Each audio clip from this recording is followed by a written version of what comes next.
Bismillahirrahmanirrahim. Ini poin yang sangat penting ketika kita terkena ujian.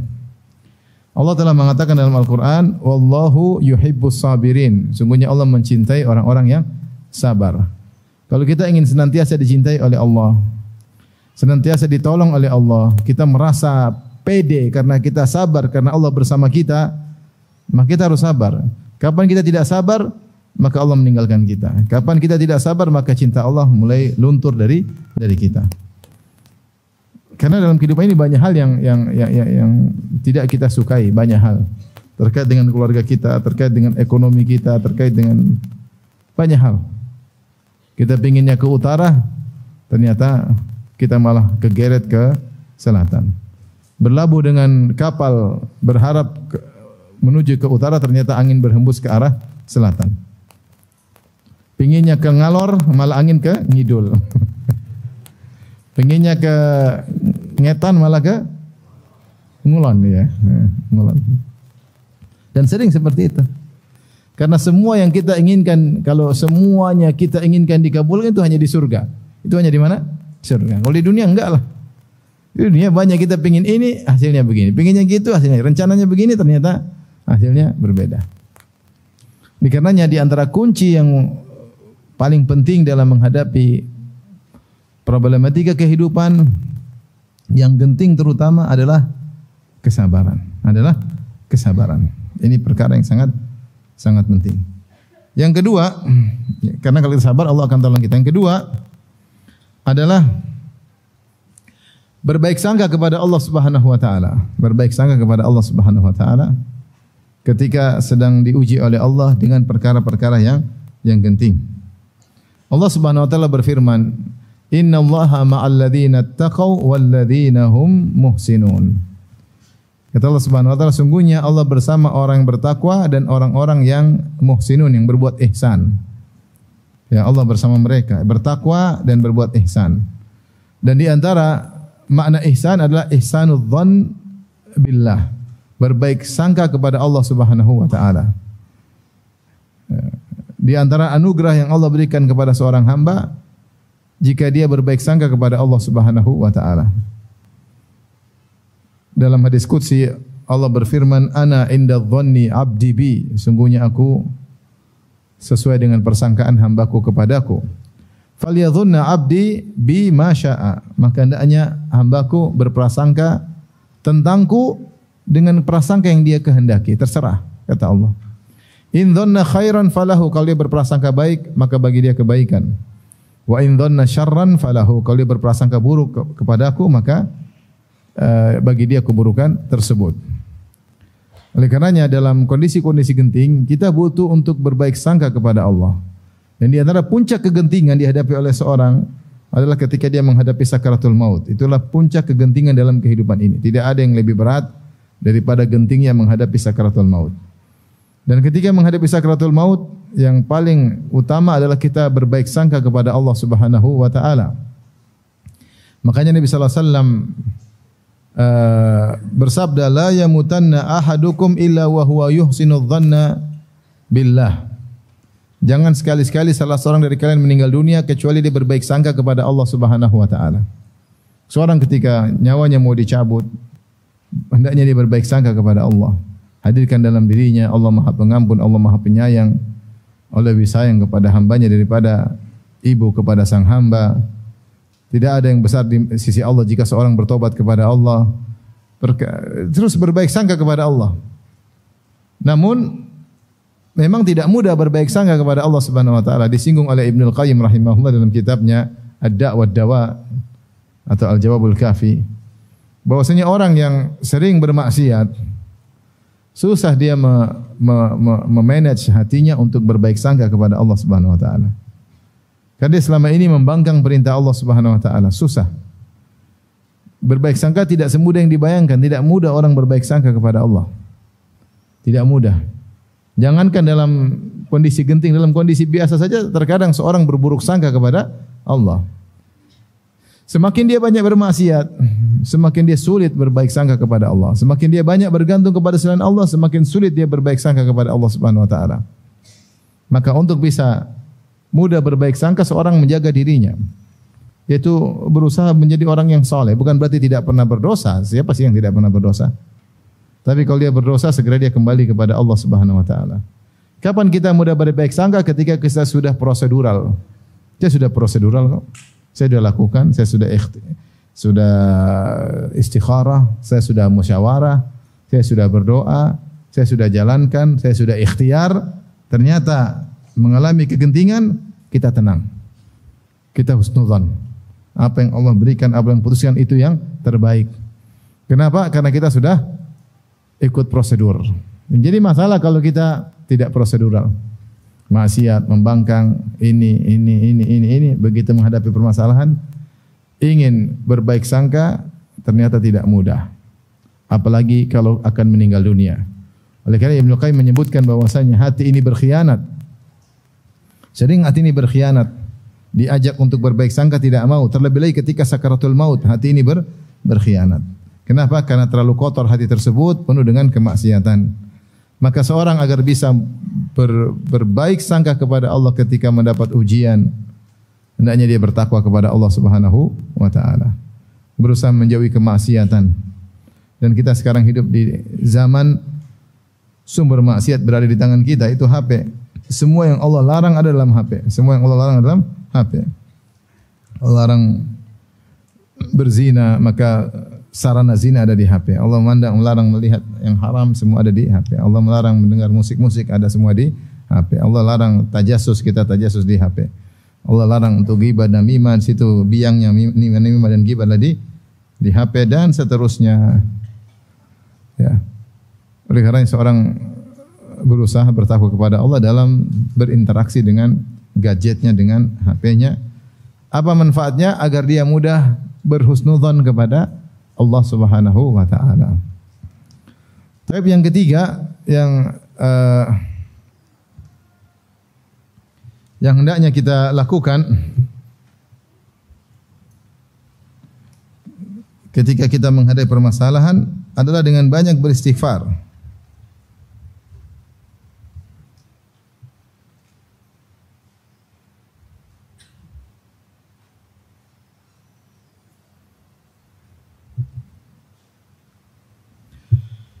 Agar kita banyak istighfar.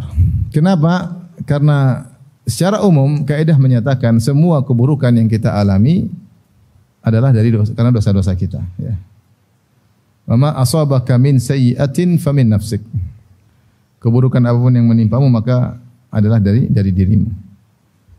Ma asabakum min musibatin fabima kasabat aydikum wa ya'fu an katsir.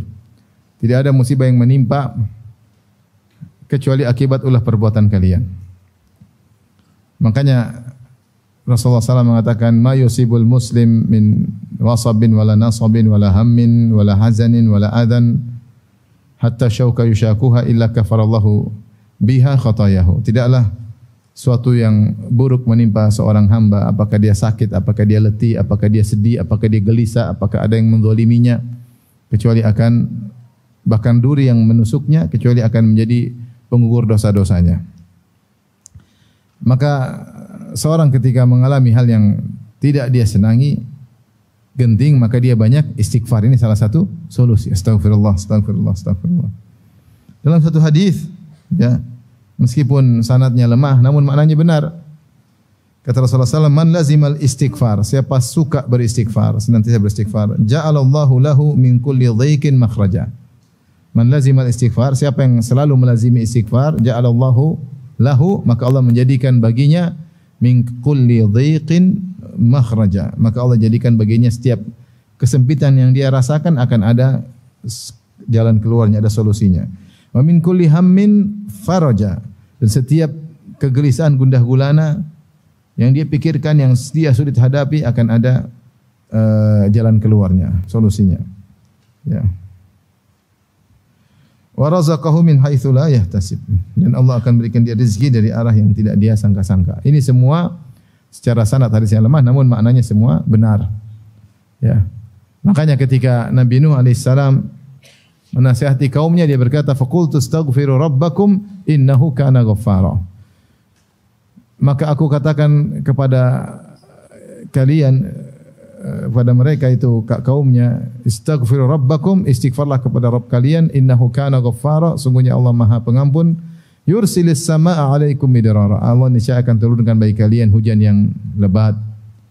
"Wa yumdidukum bi amwalin wa banin," maka Allah akan berikan kepada kalian banyak anak, banyak harta. "Wa yaj'alakum jannatin wa yaj'alakum anhara," maka Allah akan tumbuhkan bagi kalian taman-taman, kebun-kebun, dan Allah akan bukakan bagi kalian sungai-sungai. "Ma'alakum la tarjuna lillahi waqara," kenapa kalian tidak menganggap Allah Subhanahu wa taala? Sebenarnya ahli tafsir mengatakan kaum Nuh ketika itu mengalami musim kemarau. Musim kemarau sehingga air sungai kering, tidak ada tumbuh-tumbuhan. Maka Nuh kasih solusi, istighfar. Beristighfarlah, beristighfarlah. Maka seorang ketika menghadapi hal yang genting, lazimi istighfar. Astaghfirullah, astaghfirullah. Sebanyak-banyaknya astaghfirullah, astaghfirullah. Sambil istighfar yang berkualitas, sambil ingat dosa-dosa yang dia lakukan.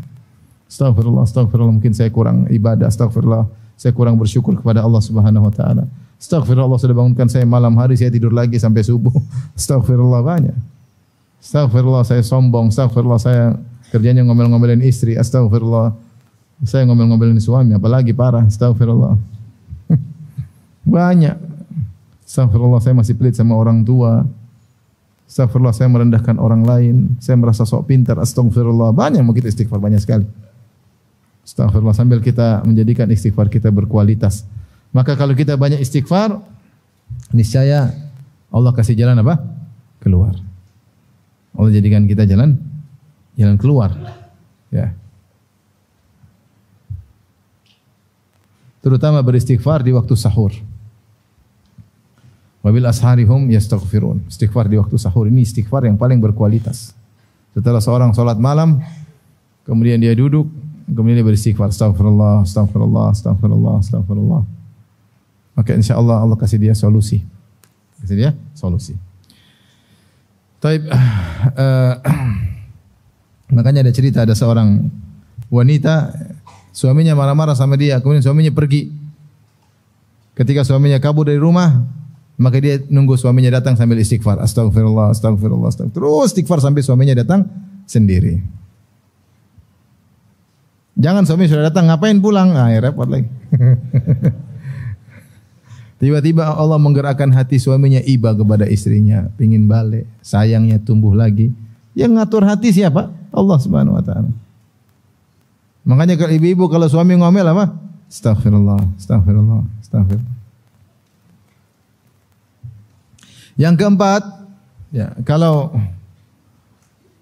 seorang agar mudah menghadapi kondisi-kondisi yang genting, maka hendaknya ketika di waktu lapang dia lagi nyaman-nyaman, dia beribadah kepada Allah, cari muka di hadapan Allah Subhanahu wa taala dengan kenyamanan yang Allah berikan kepadanya.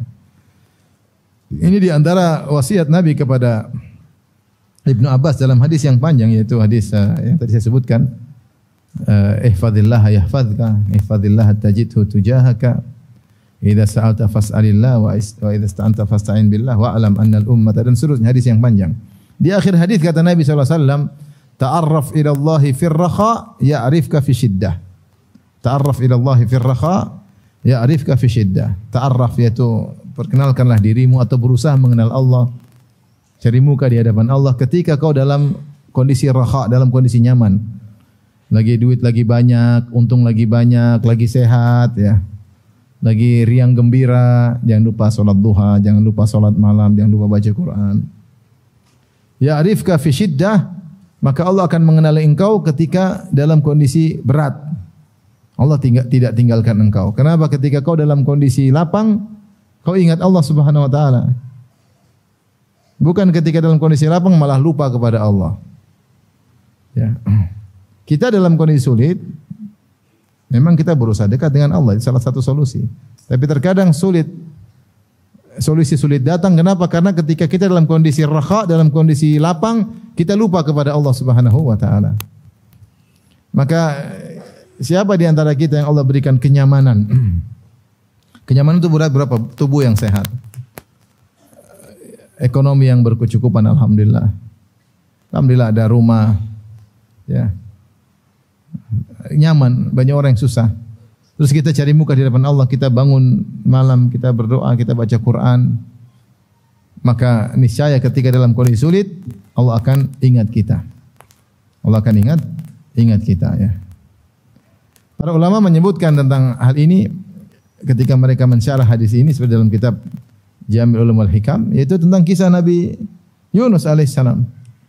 Nabi Yunus alaihissalam ketika ditelan oleh ikan paus, maka dia berdoa kepada Allah, La ilaha illa anta subhanaka inni kuntu minadh dhalimin. Maka Allah pun mengenalinya. Suaranya pun naik ke langit dan dikenal oleh malaikat. Ini suaranya Yunus bin Matta alaihissalam, yang dikenal selalu beribadah kepada Allah dalam kondisi raha. Ada apa gerangan? Ternyata dia dalam kondisi susah, lagi dalam perut ikan paus, di dalam kegelapan. Fanada fi dhulumat, dalam kegelapan yang bertubi-tubi, dia berdoa kepada Allah Subhanahu wa taala. Ada yang mengatakan kegelapan perut ikan paus, kemudian gelapnya lautan, gelapnya malam, gelapnya awan yang lagi mendung. Jadi kegelapan bertubi-tubi meliputi Nabi Yunus alaihissalam. Kalau ada HP pasti sinyalnya hilang. Mau telepon siapa? Mau telepon siapa? Bicara pun enggak ada yang dengar. Suara berputar-putar dalam perut ikan apa? Paus. Tapi ketika suara itu selalu menyeru Allah ketika dalam kondisi raha, selalu berdoa kepada Allah, bertasbih, berzikir kepada Allah ketika dalam kondisi lapang, ketika dalam kondisi sulit, suara itu dikenal oleh Allah Subhanahu wa taala, dikenal oleh para malaikat. Ini suara yang biasa ya, menyeru kepada Allah dalam kondisi lapang.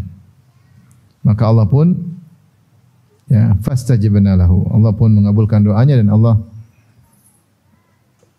menyelamatkan dia dari kesusahannya.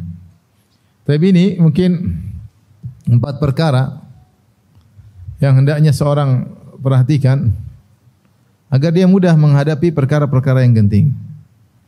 Apa saja? Yang pertama tadi apa? Sabar. Yang kedua, kenapa? Apa? Berbaik sangka. Yang ketiga, istighfar. Yang keempat, berusaha mengenal Allah ketika dalam kondisi apa? Lapang. Baik. Adapun kisah-kisah penggugah yang tersebut terutama dalam Al-Quran dan juga dalam hadis-hadis ya. Banyak. Contohnya seperti kisah Nabi Yakub alaihissalam. Nabi Yakub alaihissalam. Nabi Yakub alaihissalam semua kita tahu diuji dengan hal-hal yang dia cintai ya. Dan demikianlah orang yang saleh terkadang diuji dengan perkara yang dia cintai, agar dia buktikan bahwasanya cinta kepada Allah lebih dia dahulukan. Meskipun ujian tersebut sangat-sangat berat. Dan Nabi Yakub adalah orang yang paling dicintai oleh Allah di zaman tersebut. Tidak ada orang yang paling dicintai Allah ketika itu kecuali Nabi Yakub alaihissalam. Namun karena dia dicintai oleh Allah, maka dia diuji. Diuji pada perkara yang sangat dia cintai, itu dipisahkan dari putranya Yusuf alaihissalam. Sangat sayang kepada anaknya, mungkin anaknya sangat soleh, taat dibandingkan dengan kakak-kakaknya. Justru kemudian Yusuf diuji, kemudian dibuang oleh kakak-kakaknya. Maka kemudian kesedihan meliputi hatinya. Dia tahu bahwasanya Yusuf tidak meninggal, dia tahu. Dari mana dia tahu? Karena Yusuf sebelum hilang, sebelum dibuang oleh kakak-kakaknya, dia sudah sempat bercerita, "Inni ra'aitu ahada asyara kaukaban wa syamsa wal qamara ra'aituhum li sajidin." Ya ayahanda, aku melihat dalam mimpiku 11 bintang, rembulan, matahari sujud kepadaku. Jadi Nabi Yakub tahu bahwasanya Yusuf akan mengalami suatu kondisi yang menakjubkan sebelum dia meninggal dunia. Nah, baru cerita tiba-tiba dia hilang. Terus kakak-kakaknya bilang dia dimakan oleh apa? Serigala. Maka ini tidak bisa diterima oleh Nabi Yakub karena dia pernah dengar mimpi anaknya. Yang kedua, Nabi Yakub ketika dilaporin oleh kakak-kakak Yusuf dimakan oleh serigala, dikasih bajunya robek, bajunya Yusuf dikasih kepada berlumuran dengan darah. Ternyata baju tersebut tidak ada robek-robeknya. Ini serigala bagaimana ini yang baik sekali cara makannya. Tidak dirobek-robek, tidak dicakar-cakar. Ini menunjukkan bahwasanya kakak-kakaknya apa? Bohong. Makanya aku berkata, qala bal sawwalat lakum anfusukum amran. Tapi nafsu kalian yang melegalkan perbuatan ini. Fasabrun jamil. Tapi ketika dia tahu anaknya belum meninggal dan anaknya di mana, itu yang buat dia semakin sedih. Anaknya di mana, bagaimana kondisinya, dan dia tahu belum meninggal, dia tidak tahu ilmu gaib, Makanya dia menangis. Dia dipisahkan dari orang yang sangat dia cintai. Dia menangis dan menangis. Sampai akhirnya berikutnya adiknya Yusuf Binyamin juga apa?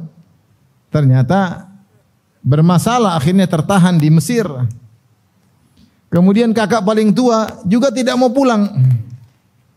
Sehingga 3 orang anaknya setelah sekian tahun berpisah dari Yusuf. Ada yang mengatakan dipisahkan dari Nabi Yusuf 15 tahun, ada yang mengatakan 40 tahun, ada yang mengatakan 80 tahun, akhirnya ketemu kembali. Tapi setelah berpisah sekian lama, akhirnya Binyamin juga tertahan.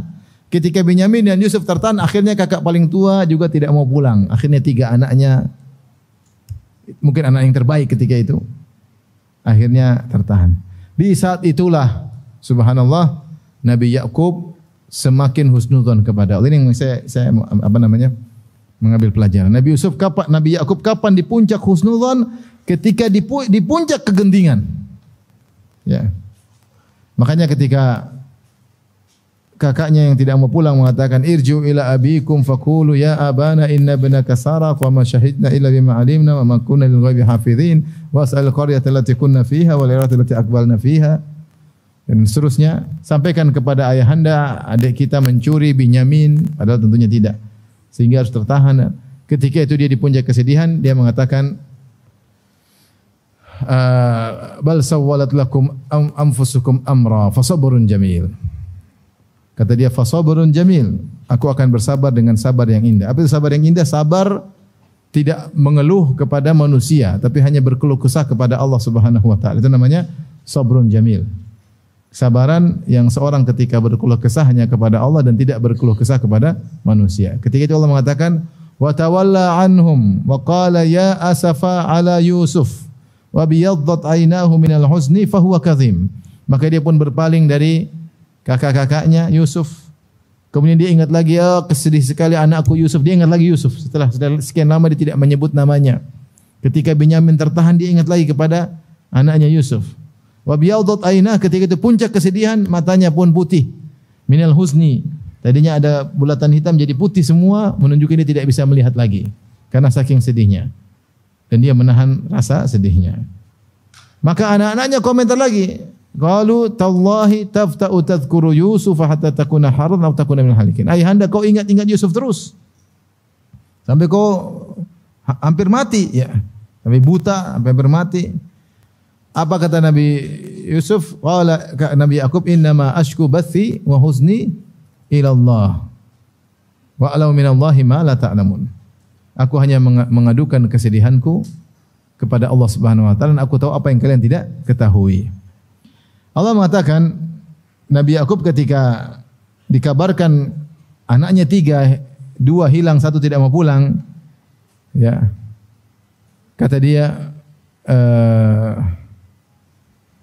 qala bal sawwalat lakum anfusukum amra fasabrun jamil asallahu ayyatiyani bihim jami'an innahu huwal alimul hakim. Ini poin yang luar biasa.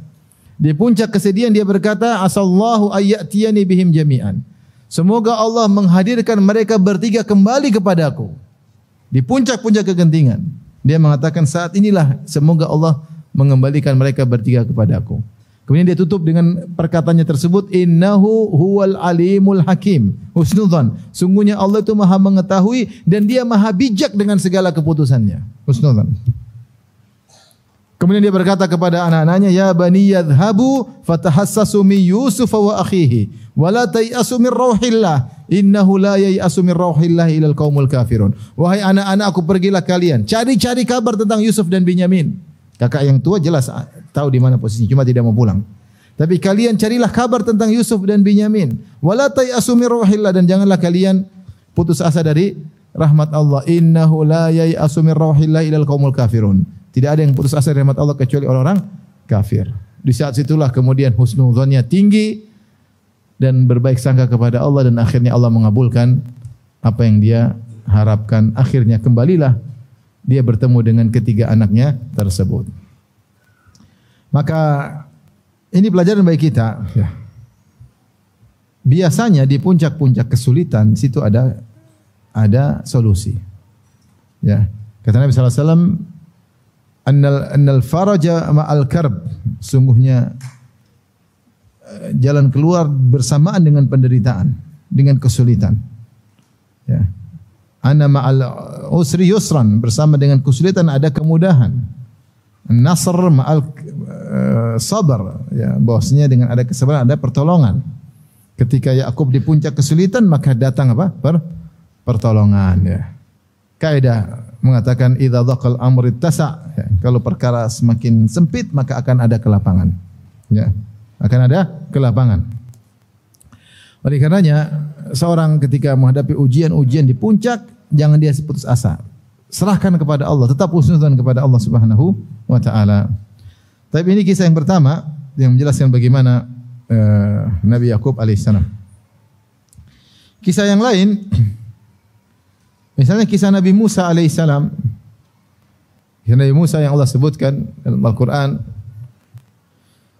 Fir'aun ingin membunuh Nabi Musa dan kaumnya, maka dia keluarkan seluruh pasukannya untuk mengejar Nabi Musa. Nabi Musa sudah keluar bersama kaumnya. An-asri bi'ibadi, ya, bawalah hamba-hambaku berjalan di malam hari keluar dari Mesir menuju Palestina. Maka Nabi Musa keluar bersama Bani Israel. Namun di sana mereka ada orang tua, ada anak kecil sehingga mereka jalan lambat. Ketika pagi hari, Fir'aun sadar ternyata Bani Israel semua sudah pergi meninggalkan Mesir. Maka dia bilang, pasukan kejar mereka. Mereka itu hanyalah syirzimatun qalilun, mereka hanya sedikit.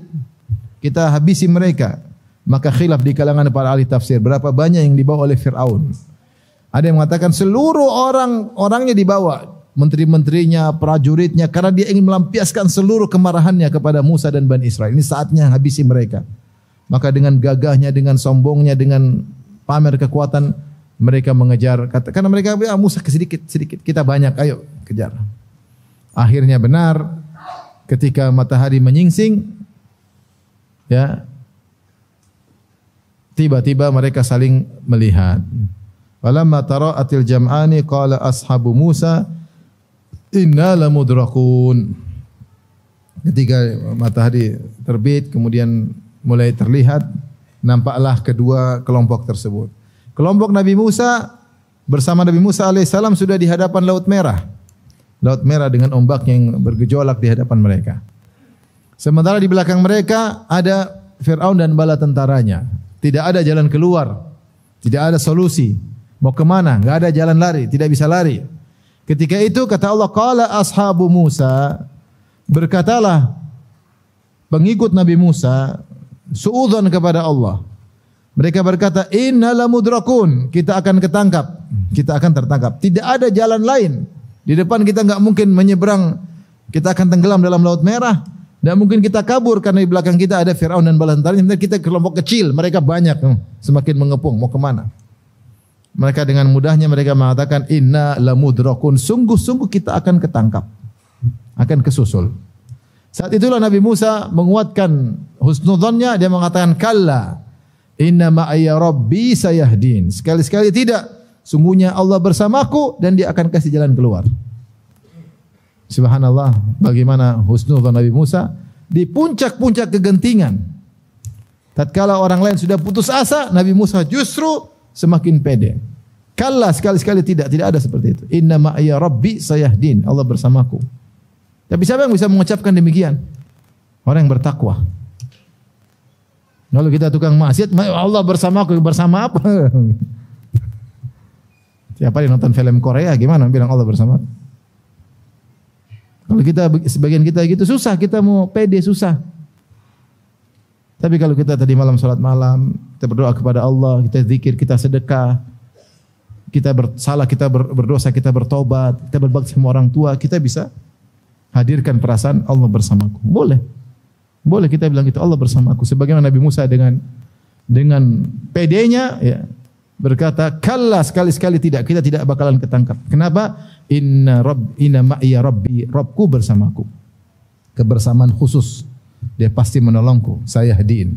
Dan benar, akhirnya Allah suruh Nabi Musa memukulkan tongkatnya, maka fanfalaqa fakana kullu firqin kattaudil azim. Maka kemudian air laut pun mengalir ke atas, melanggar undang-undang alam semesta. Airnya kan ngalir dari atas ke bawah. Ini air dari bawah ngalir ke mana? Ke atas ya. Hukum teori gravitasi tidak berlaku. Naik ke atas. Itulah mukjizat. Naik ke atas kemudian bikin lorong 12. Jadi air bukan cuma terbuka, naik ke atas bikin lorong 12. Seperti disebut oleh Ibnu Katsir dalam tafsirnya. Lorong 12 karena mereka 12 suku. Karena kalau lorong cuma satu nanti empat-empatan terlambat. Sementara ini di belakang kejar terus. Dibukalah 12 lorong.